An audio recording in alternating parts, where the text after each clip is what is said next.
अस्सलाम वालेकुम। उम्मीद है आप सब खैरियत से होंगे। सॉरी, वीकली अपडेट्स मैं अपनी टाइम पे नहीं अपलोड कर सका, लेकिन इस वक्त मैं अपलोड कर रहा हूँ। ये पूरा वीक का इम्तिहान है और आजकल तो मुल्क का मामला ऐसे हैं कि पूरा वीक और पूरा दिन और पूरा महीना क्या, हम कुछ इवेंट्स के इंतज़ार में हैं और उन ख़बरों के ऊपर ही मार्केट के सेंटिमेंट्स इस वक्त डिपेंड करते हैं। लास्ट वीक फिर वही हुआ कि सोशल मीडिया के ऊपर आईएमएफ प्रोग्राम को लेके कुछ नेगेटिव न्यूज़ शेयर हुई और मार्केट ने उसको रिएक्ट किया। फिर वीकेंड पे क्लेरिफिकेशन भी आई फाइनेंस मिनिस्ट्री की तरफ से और उस क्लेरिफिकेशन की ही रीज़न है कि मार्केट कम से कम कंसोलिडेट कर रही है और बाज़ार थोड़ी ठंडी है। आप नोट करें, आज के दिन मार्केट के अंदर कोई बड़ी मूव नहीं है किसी किस्म की भी। वॉल्यूम्स भी श्रिंक हो रहे हैं मार्केट के डे बाय डे। अच्छा और बुरा साइन बिल्कुल भी नहीं कहना चाहिए इसको, क्यों कि इवेंट का इंतज़ार है। कोई दूसरा ऑप्शन नहीं हो सकता इस वक्त जो कि आपकी मार्केट को संभाले सिवाय आईएमएफ के अनाउंसमेंट के। आईएमएफ को किसी भी तरह से जब तक ये अनाउंसमेंट नहीं आता आईएमएफ का, तब तक हमें मार्केट के अंदर अब एक्टिव नहीं रहना चाहिए। अब अगर कोई भी चीज़ इन दिनों में ली है तो ये मैं बार बार रिपीट कर रहा था अपनी प्रीवियस तमाम यूट्यूब वीडियोस के अंदर कि अब जो भी ले रहे हैं वो फंडामेंटल्स को सामने रख के लें।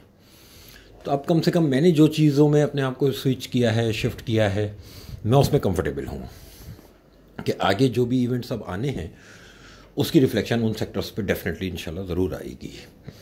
मार्केट भी उसी वक्त ठीक होगी जब तक आईएमएफ का अनाउंसमेंट ना आ जाए। बाज़ार ठीक हो जाएगा आपका, आईएमएफ प्रॉपर अनाउंसमेंट हो जाए ऑफिशियल, तो इंशाल्लाह मार्केट भी ग्रेजुअली ठीक हो जाएगी। प्रॉब्लम पता है क्या है, एक इंडिविजुअल लेवल पे एक इंडिविजुअल इन्वेस्टर को मसला ये आ रहा है कि वो रोज़ स्क्रीन देखने पे राज़ी है और रोज़ाना उसको कोई अपॉर्चुनिटी चाहिए।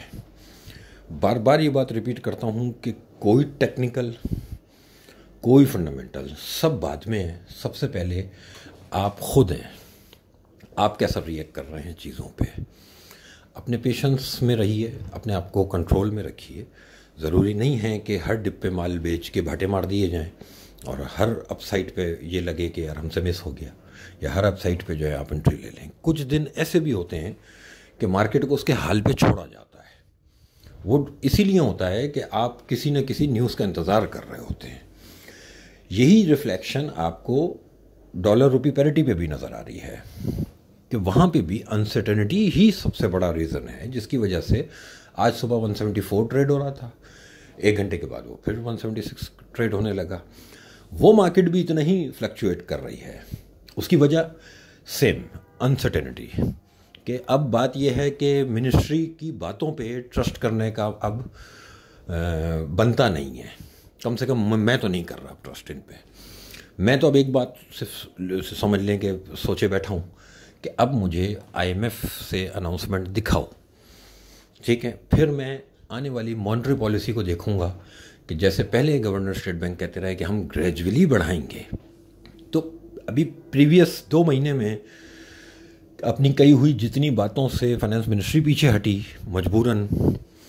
तो अब ये देखते हैं कि क्या ये इंटरेस्ट रेट ग्रेजुअली ही बढ़ाएंगे या फिर इनको उसी अंदाज से बढ़ाना पड़ेगा जैसे पहले बढ़ाया था। जो हमारा करंट अकाउंट के मामलात हैं और 176 अगर हमारा डॉलर ट्रेड हो रहा है, तो मुझे नहीं लगता कि ये कोई 20-25 बेसिस पॉइंट वाला मामला है। डिस्काउंट रेट अच्छा बढ़ेगा। मैं ये भी नहीं कह रहा कितना बढ़ेगा, मेरे हिसाब से मेरा हिसाब अब कोई नहीं है। अब सब कुछ इन पे ही छोड़ा, ये करके दिखाएं पहले, क्योंकि जिस तरह से पेट्रोल प्राइस को बढ़ाया गया जितना स्पीड से, तो लग रहा है ना कि हाथ बांधे खड़े हैं और इतने मजबूर हुए हुए हैं कि अब हर चीज़ इनकी माननी है। इंतज़ार कर लें, अब रिएक्ट करने की ज़रूरत नहीं है। ना कुछ ख़रीदना चाहिए, ना कुछ बेचना चाहिए। लेने से पहले ये चीज़ें पहले से पिछले अपनी तमाम मेरी 4-6 वीडियोज़ उठा के सुन लें। मैं बार बार एक बात कह रहा हूँ कि अब जो भी ख़रीद रहे हैं ना, वो ये जहन में रख के लीजिए कि अब जो हमारी फाइनेंशियल पोजीशन है पाकिस्तान की, उस हिसाब से हमें किन सेक्टर्स में रहना चाहिए। प्रीवियस 1 साल 1.5 साल में जिन सेक्टर्स के अंदर बहुत ग्रोथ देखी है हमने, वो ग्रोथ कर्टेल होने जा रही है। अब उन सेक्टर्स के रिजल्ट्स उतने अच्छे नहीं आएंगे जबकि डिस्काउंट रेट बढ़ चुका होगा। और जबकि और मामलात इन्फ्लेशन के हमारे किस तरह से जा रहे हैं इस वक्त। तो एक प्रोसेस में दोबारा से हम आए हुए हैं जो जिसमें आज से 3 साल पहले थे। जब कभी भी इस तरह के प्रोसेस में इकॉनमी होगी तो स्टॉक मार्केट डिस्टर्ब रहेगी। इंडेक्स की जहाँ तक बात है, इंडेक्स मैनिपुलेटेड है। क्या कोई इस बात को जस्टिफाई कर सकता है कि ये स्टॉक मार्केट $47 बिलियन की कैपिटलाइजेशन लिए खड़ी हो और 46,000 इंडेक्स हो? बनता ही नहीं है ना। तो इंडेक्स को छोड़ें, बात हो रही है specific item wise, specific sector wise बात करें। अगर आपने इस सिनेरियो में, जो सिनेरियो करंट है, इस सिनेरियो के हिसाब से अगर आपने इन्वेस्टमेंट अब इस दफ़ा की है, क्योंकि मार्केट ने पूरा चांस दिया, तमाम आइटम्स ने चांस दिया कि जो बहुत ज़्यादा नीचे चले गए थे उन्होंने पुल बैक भी अच्छे दिए और एग्जिट का मौका दिया, ठीक है।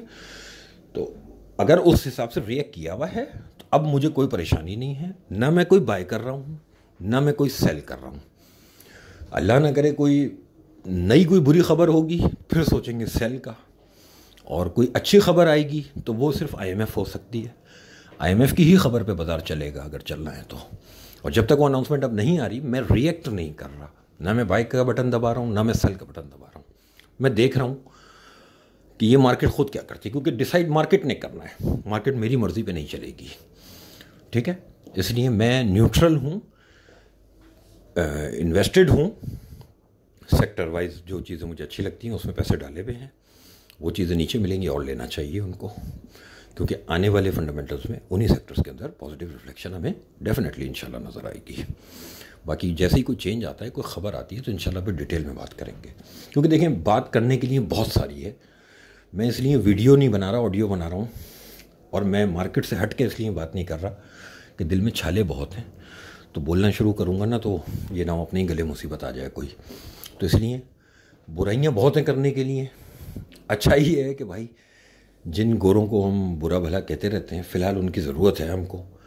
पाकिस्तान को इस वक्त ज़रूरत है IMF की, और शायद इतनी ज़रूरत तो पिछले किसी दौर में नहीं थी जितनी अब हो गई है। तो अल्लाह खैर करेगा इंशाल्लाह। मैं ऑप्टिमिस्ट हूँ, इंशाल्लाह सेटल होगा मामला। कहाँ जाके सेटल होता है ये मैटर करेगा, तो उस वक्त फिर डिसाइड करेंगे कि अब क्या है। मॉनेटरी पॉलिसी और IMF अनाउंसमेंट, इन 2 चीज़ों पे फोकस रखें। Thank you.